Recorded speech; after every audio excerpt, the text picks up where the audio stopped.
찬송가 310장입니다.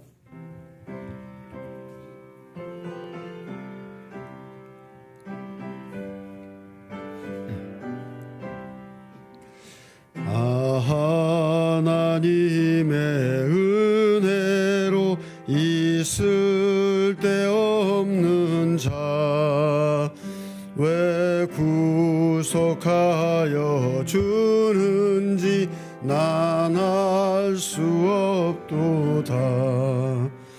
내가 믿고 또 의지함은 내 모든 형편 아시는 주님 늘 보호해 주실 것을 나는 확실히 아네. 왜 내게 굳세 믿음과 또 복음 주셔서 내 마음이 항상 편한지 난 알 수 없도다.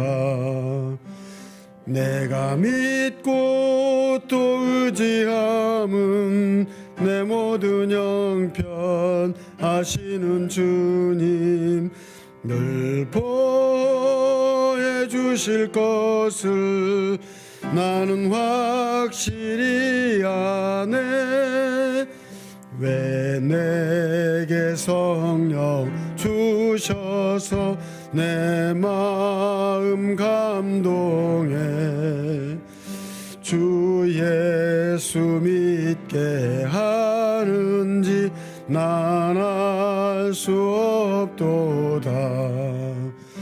내가 믿고 또 의지함은 내 모든 형편 아시는 주님 늘 보호해 주실 것을 나는 확실히 아네.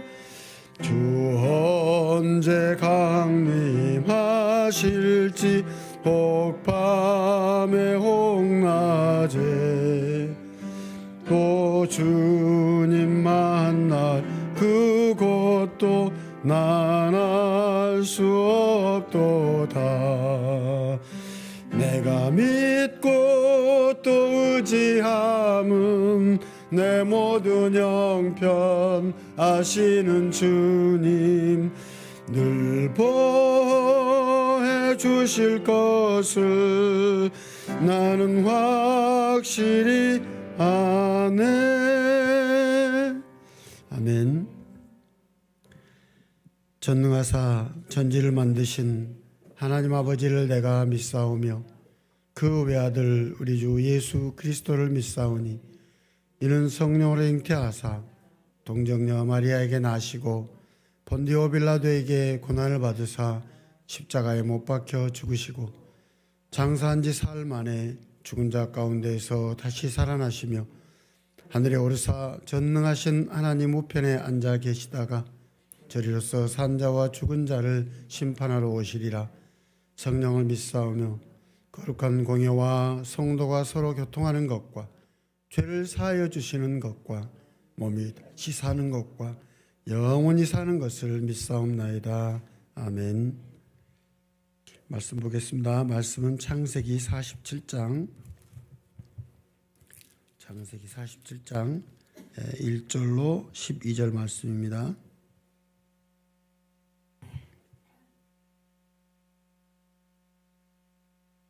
창세기 47장 1절로 12절 말씀입니다.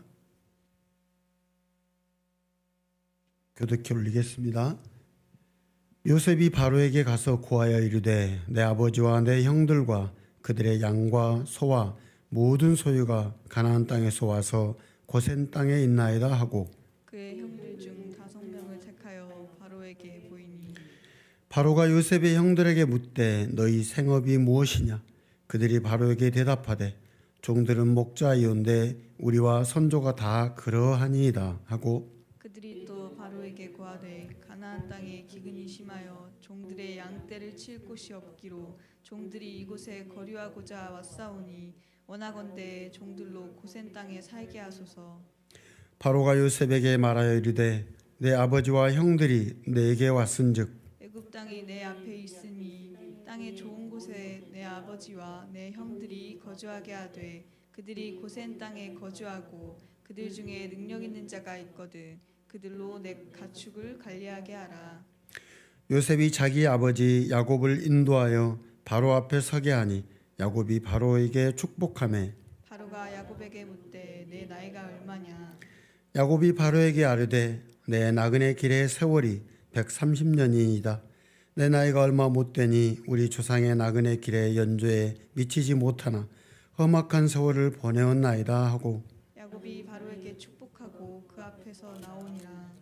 요셉이 바로의 명령대로 그의 아버지와 그의 형들에게 거주할 것을 주되 애굽의 좋은 땅 라암셋을 그들에게 주어 소유로 삼게 하고 또 그의 아버지와 그의 형들과 그의 아버지의 온 집에 그 식구를 따라 먹을 것을 주어 봉양하였더라. 아멘. 반갑습니다. 인사 나누시겠습니다. 반갑습니다. 잘 오셨습니다. 요즘에 워낙에 날씨가 하도 좀 이상해서 편찮으신 분이 되게 많아요. 우리 권사님들이 한동안 또 그러셔서 조금 회복하셨고 건강하게 잘 회복하셨으면 좋겠고 여기저기에서 조금씩 몸이 안 좋으신 분들이 많이 계셔서 걱정입니다. 환절기라 되게 조심하셔야 됩니다. 지금 완전히 겨울같이 입고 다니시는 게 제일 좋습니다.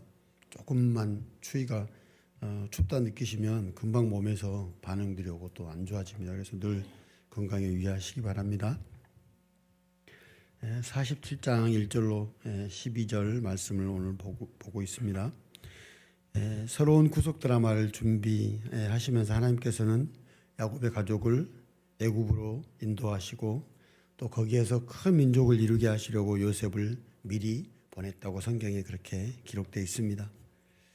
요셉이 애굽의 종으로 팔려간 것이나 애굽의 총리가 된 것은 하나님의 섭리 가운데 일어난 그런 사건이라고 성경에서는 말하고 있고 또 요셉도 그렇게 고백하고 있습니다. 본문은 야곱과 요셉의 만남, 또 바로와 5 형제들의 만남, 그리고 바로와 야곱의 만남을 그렇게 기록하고 있는 내용이 되겠습니다. 야곱은 70명의 가족들과 많은 소유물을 가지고 애굽으로 내려갑니다. 야곱은 유다를 자기보다 앞세워서 요셉에게로 보내어 가족들이 고센으로 간다는 것을 알리게 합니다. 창세기에 보면요, 창세기에 나온 족장들을 보면 장남이 반드시 영적인 장자가 되지는 않습니다. 그 내용들이 우리가 전에 공부했던 내용에서 볼 수 있었습니다. 아브라함과 사라 사이에 낳은 아들 이스마엘이 아브라함의 장자였지만은 이삭이 영적인 장자가 됩니다. 또 이삭에게서 에서가 장남이었지만 야곱이 영적인 장자가 된 것을 볼 수 있었습니다. 또 야곱에게는 루벤이 장남이었지만 아버지의 첩인 비라와 더불어 부끄러운 짓을 했기에 영적인 장자의 자리를 상실하게 됩니다. 그래서 넷째 아들인 유다가 리더십을 발휘하며 형제들의 리더로 자리하게 됩니다. 본문에서 보시듯이 식량을 구하기 위하여 애굽에 내려온 형제들이 요셉에게 가족을 소개하면서 막내 베냐민이 있다고 하자 요셉이 그를 데려오라고 그렇게 명령하고 있습니다. 이 소식을 들은 야곱은 정말 펄쩍펄쩍 뜁니다. 요셉도 죽었는데 베냐민마저 위험한 지경에 내어놓을 수 없다고 계속해서 그렇게 버티고 했던 그런 내용들이 이전의 말씀에서 볼 수 있었습니다. 그때 유다는 내가 목숨을 걸고 그의 안전을 보장합니다. 그에 대한 책임은 내가 지겠습니다. 내가 만일 무사히 그를 데리고 와서 아버지 앞에 두지 않으면 내가 평생 동안 그 죄의 대가를 치르겠다고 그렇게 책임지겠다는 자세를 보입니다. 또 베냐민의 자루에서 은잔이 나왔을 때에도 그 자루의 임자는 애굽에 붙잡혀 있어야 한다고 했을 때 유다가 나서게 됩니다. 나는 아버지에게 목숨을 걸고 그 아이의 안전을 보장하며 만일 이 아이를 아버지에게 데리고 돌아오지 않으면 내가 평생 동안 그 죄가를 치르겠다고 약속했다고 고백합니다. 그러니 저 아이 대신에 자기를 주인의 종으로 삼아 여기에 머물러 있게 해달라고 그렇게 부탁을 하는 모습을 볼 수 있었습니다. 요셉은 간절하게 호소하는 유다의 태도를 보며 감격하게 됩니다. 야곱과 그의 가족들이 고센에 도착했을 때 요셉은 수레를 타고 고센으로 올라가서 아버지를 만나 목을 끌어안고 얼마 동안 울었다고 기록하고 있습니다. 죽은 줄로 알았던 아들이 살아있을 뿐 아니라 애굽의 총리가 되어 있으니 얼마나 그 기쁨이 컸겠습니까? 전에 요셉을 잃어버렸을 때 자식들이 야곱을 위로했으나 아무 소용이 없었다고 그 성경에 기록된 내용들을 아마 기억하실 것입니다. 나는 슬퍼하다가 죽겠다 하며 계속 울었다고 기록해 있었습니다. 그런데 지금은 어떻습니까? 네가 아직 살아있는 것을 내 눈으로 똑똑히 보았으니 이제는 죽어도 여한이 없다고 그렇게 고백하고 있었습니다. 야곱의 고백은 성전에서 예수님을 만난 시몬의 고백을 연상하게 합니다. 주권자이신 주님, 이제는 약속하신 대로 이 종을 놓아주셔서 내가 평안히 떠날 수 있게 되었습니다라고 누가복음에 고백하고 있습니다. 정말 파란만장한 삶을 살았던 야곱의 노년에 하나님의 위로가 찾아온 것입니다. 요셉이 자기의 가족들의 도착을 바로에게 알리겠다고 합니다. 그러면서 그들이 왕 앞에서 할 말을 미리 가르쳐주고 있습니다. 바로가 직업이 무엇이냐고 묻거든 어려서부터 지금까지 조상들처럼 목축을 해왔다고 말하라고 그렇게 얘기합니다. 농경 문화를 이루고 있었던 애굽인들은 목축을 가증히 여겼다고 기록되어 있습니다. 바로는 야곱의 가족들을 고센에 살게 할 것이라고 얘기합니다. 가증히 여긴다는 말이 무슨 뜻입니까? 그 직업을 천하게 여기고 또 경멸한다는 뜻이기도 합니다. 고센이 어디입니까? 고센은 애굽의 북쪽이요 나일강 삼각주의 동편에 위치해 있는 지역입니다. 람셋이라고도 하며 초목이 무성하여 목축하기 아주 좋은 곳입니다. 하나님은 야곱과 그의 가족들을 위해 좋은 곳을 예비해 주셨습니다. 요셉이 바로에게 가서 자기 아버지와 형제들이 양과 소와 모든 재산을 가지고 가나안 땅에서 와서 지금 고센에 있다고 그렇게 보고하면서 형제들 가운데서 5사람을 뽑아서 바로에게 소개한 내용이 오늘 본문의 말씀입니다. 예상했던 대로 바로가 그들에게 직업을 묻고 있습니다. 요셉이 일러준 대로 그들은 조상 때부터 대대로 목축에 종사했다고 고백합니다.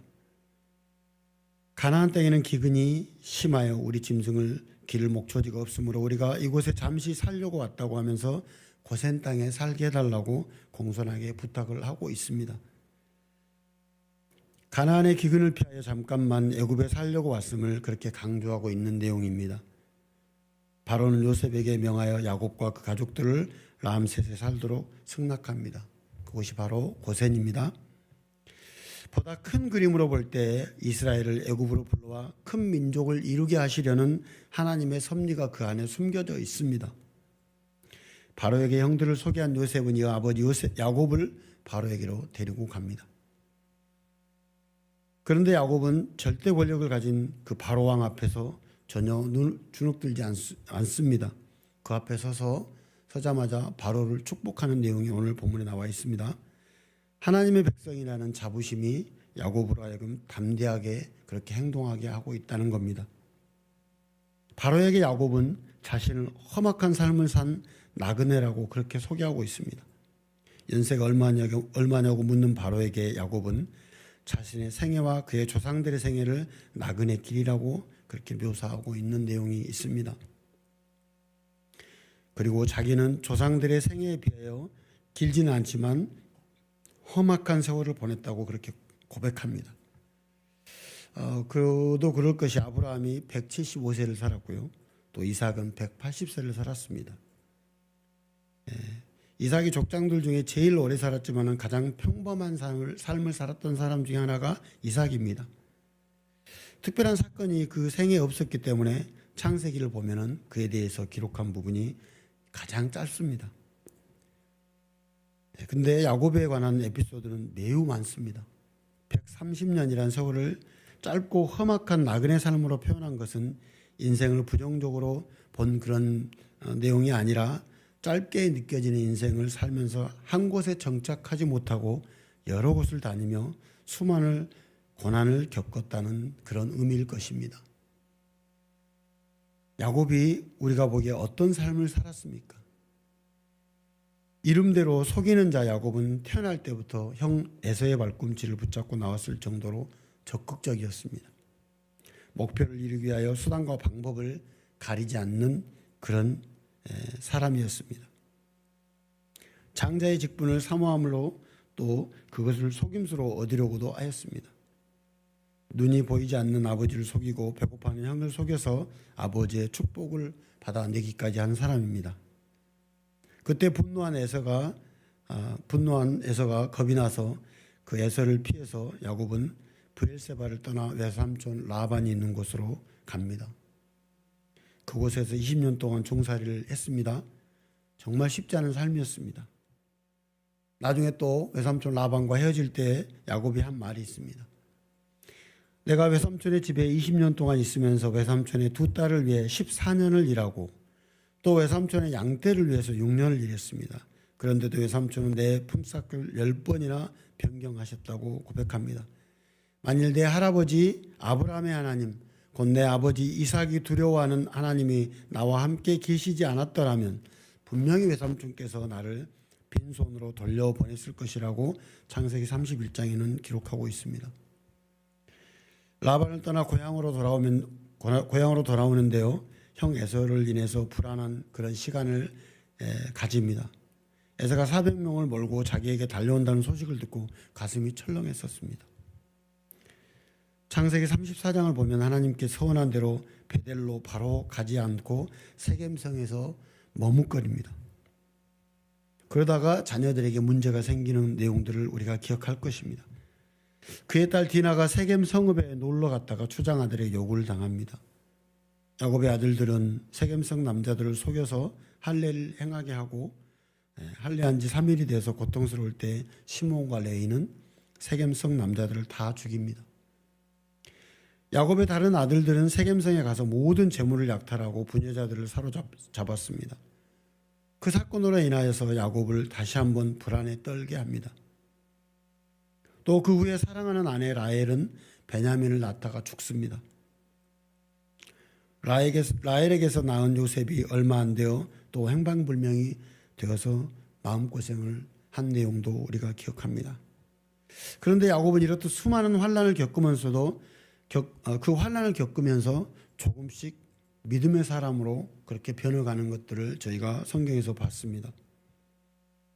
형 에서의 낯을 피하여 도망가다가 환상 중에 베델에서 하나님을 만난 사건도 있습니다. 내가 너와 함께 있어 내가 어디로 가든지 너를 지키시겠다고 하나님이 약속했습니다. 그 약속을 붙잡으며 여호와께서 나의 하나님이 되실 것이라고 그는 고백합니다. 자기가 평안히 돌아오면 베델을 하나님께 예배드리는 장소로 삼겠다고 고백하고 하나님께서 주신 것에 11조를 하나님께 드리겠다고 서원하는 내용이 있습니다. 형 에서를 만나기 전에 야곱은 야복강 나루터에서 하나님의 사자와 더불어 씨름하면서 자기를 축복하지 않으면 결코 놓지 않겠다고 끈질기게 매달리는 사건도 우리가 봤습니다.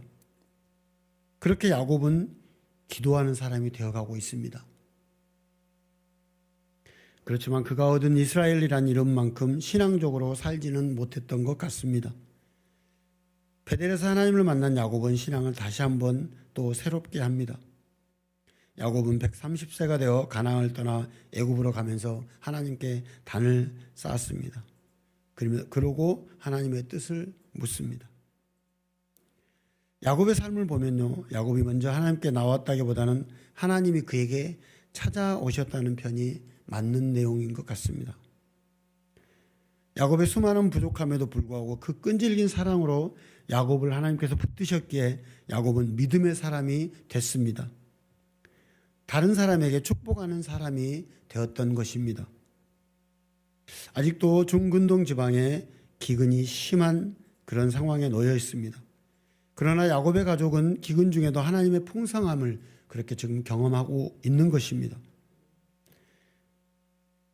우리의 성도들은 축복하는 사명이 있음을 기억하시기를 바랍니다. 앞에서 언급한 대로 야곱이 바로 앞에 서자 그를 축복합니다. 나중에 바로에게서 물러나올 때에도 축복합니다. 바로가 아무리 애굽의 왕이라 할지라도 하나님의 백성이 세상 사람들보다 권세가 있다는 그런 내용인 것입니다. 축복의 근거는 창세기 12장 2절에 너를 축복하는 자에게는 내가 복을 내리고 너를 저주하는 자에게는 내가 저주하리니 땅의 모든 족속이 너를 인하여 복을 얻을 것이라. 그렇게 하나님께서 아브라함에게 약속의 말씀을 주셨습니다. 아브라함을 축복하는 것은 하나님을 축복하는 것이요, 아브라함을 저주하는 것은 하나님을 저주하는 것이라는 것입니다. 아브라함에게 주신 약속은 예수 그리스도를 믿는 모든 성도들에게 똑같이 주시는 그런 약속의 말씀입니다. 이 자리에 계신 모든 성도들과 함께 예배하는 필그림의 성도들에게 이 아브라함의 믿음과 기업을 함께 나누게 될 것입니다. 다른 형제나 자매에게 시기나 불평, 원망을 말하거나 혈기를 부리는 대신에 자꾸 복을 비는 말, 또 위로하는 말, 또 격려하는 말, 감사하는 말을 하게 되면 그 말이 씨가 되어서 하나님의 복과 위로, 그리고 하나님의 격려, 또 감사의 열매를 우리가 받게 될 것입니다. 또 다른 사람들에게 나누어 주게 될 것입니다. 하나님은 복 주시는 분임을 믿으시기 바랍니다. 우리들은 부지런히 다른 사람들을 축복해야 합니다. 우리 각자가 믿음에 온전히 서서 구원의 확신을 가질 뿐 아니라 복을 나누어 줘야 한다는 말입니다. 우리의 이웃들에게 영적으로 신령한 복인 예수 그리스도를 통한 구원이 있음을 소개하고 선포할 뿐만 아니라 하나님이 함께 하신다는 삶의 아름다운 열매들을 우리가 보여줘야 할 것입니다. 우리 성도들은 세상을 축복하는 자들입니다. 예수 그리스도 이름으로 부지런히 축복하시기를 그렇게 권면드립니다. 성도들은 구별될 삶을 살아야 합니다. 야곱의 가족이 애굽을 언젠가 떠나야 할 것을 요셉은 알고 있었습니다. 하나님께서는 비록 이스라엘의 번성을 위해 애굽으로 인도하셨지만은 결코 애굽인과 같이 되기를 원하지 않으셨습니다. 언약 백성들의 순수성을 보호하려는 하나님의 섭리가 이 안에 숨겨져 있습니다. 이것은 오늘날 세상 속에서 살아가는 성도들의 세상의 문화와 타락한 도덕에 오염되지 않기를 바라시는 하나님의 뜻이기도 합니다. 성도들은 세상에 살지만 세상에 속해 있지 않습니다. 성도들은 세상을 위하여 존재합니다. 성도들은 세상의 빛과 소금으로 살아야 되고 세상의 부패를 막고 어둠의 세력을 몰아내고 하나님께서 원하는 그런 선과 진리의 세상으로 우리가 변화시켜야 되는 그런 책무가 있다는 내용입니다. 세상에서 살아가지만 세상에 물들지 않고 세상을 변화시키는 그런 성도들이 우리가 되어야 된다는 말입니다. 본문에 나타난 하나님은 어떤 분이십니까? 하나님은 하나님의 백성들에게 가장 좋은 것을 예비하시고 그것을 주시려고 인도하시고 채워주시는 분인 것을 기억하십시오. 가나안의 기근을 피하여 야곱과 그의 가족이 애굽으로 이민 온 것이나 가나안과 비교적 가까운 거리에 위치하면서도 비옥한 고센 땅에 정착하게 된 것은 보이지 않는 하나님의 손길이 있었기 때문입니다. 더구나 이 모든 과정을 주관하도록 하나님은 요셉을 미리 애굽으로 보냈다고 기록되어 있습니다. 인간의 시기와 반목, 그 반목조차도 협력하여 선을 이루게 하시는 하나님이십니다. 아브라함과 이삭과 맺은 약속을 신실하게 지키시는 하나님이시란 말씀입니다. 그 약속이 우리에게도 적용된다는 것을 잊지 마시기 바랍니다. 근데 그 복을 처음부터 그냥 주시는 것이 또 아니라는 것도 기억해야 될 것입니다. 우리가 복을 받을 준비를 우리에게 하나님께서는 복을 받을 준비를 시키십니다. 야곱이 믿음의 사람 이스라엘 되기까지 하나님은 그를 연단하십니다. 인간적으로 볼 때는 험악한 그런 삶이었다고 고백한 내용과도 같습니다. 그러나 그런 과정을 거치면서 야곱은 비로소 믿음의 사람으로 변모하고 있는 것을 우리가 봅니다. 야곱은 연단을 통하여 주신 복을 감당할 만한 믿음의 그릇을 가지게 되었다는 것입니다. 흉년은요 지금도 여전히 계속되고 있습니다. 아직 5년이나 남아 있습니다. 그러나 야곱과 그의 가족은 애굽 땅에서 하나님이 베푸시는 풍요로운 삶을 살고 있습니다. 그의 노년은 아름답습니다. 그러나 애굽에 오기 전에 야곱의 삶은 시련의 연속이었습니다. 왜 그랬습니까? 하나님을 의지하고 그분께 모든 것을 맡기기보다 본인 스스로 인생을 개척하고 원하는 것을 수단과 방법을 가리지 않고 차지하려고 했기 때문입니다. 하나님의 연단을 통하여 결국은 믿음의 사람이 되었고 노년에 복을 받았지만은 인생의 많은 시간을 허비하고 또 낭비했다는 것입니다. 지름길을 두고 빙빙 돌아서 왔습니다. 사랑하는 성도 여러분, 저와 여러분들은 지금부터라도 야곱과 같이 험악한 삶을 살아서는 안 되겠습니다. 오늘도 그런 고백이 있기를 간절히 기도합니다. 기도드리겠습니다. 좋으신 하나님, 우리가 이런 고백을 해야 되겠습니다. 고난이 나에게 유익이었습니다. 또 그 고난이 나를 주님께로 이끌었습니다. 아무것도 없는 광야였기에 오직 하나님께만 집중하고 절대 고백으로 주님을 만날 수 있는 그런 시간이었습니다. 나름대로 험난한 세월을 보냈다고 생각했었습니다. 그것을 인하여 지치고 힘든 때도 있었다고 여겼습니다. 야곱을 통하여 역사하신 하나님은 여전히 우리와 더불어 지금도 역사하시기를 간절히 원하고 계신 것을 우리가 압니다.